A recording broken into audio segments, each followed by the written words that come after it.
All right. I'm joined today by the studio audience. Yeah! It's the first time I've ever done it with people other than just me. The first question. A gymnast is performing a somersault in midair.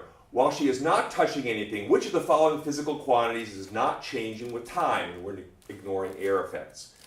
Well, the choices are angular momentum, which turns out to be the right answer, but I'll come back to that. Angular velocity, rotational mass, and angular position.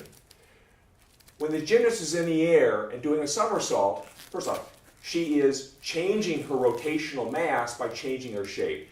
She may try to keep a fixed shape, but there's no way it's going to happen. So her rotational mass is going to be changing.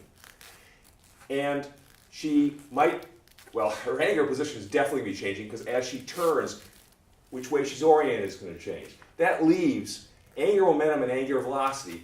And the conserved quantity she's carrying with her is her angular momentum. That's the one that's the hardest for her to change, and nothing is exerting a torque on her, not even gravity. Gravity's pulling on her, but it pulls right at her natural pivot.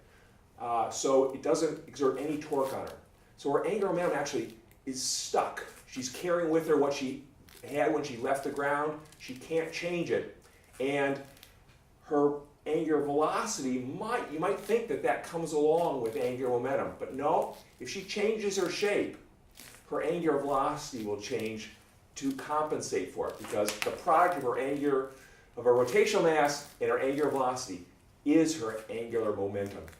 Angular momentum is fixed.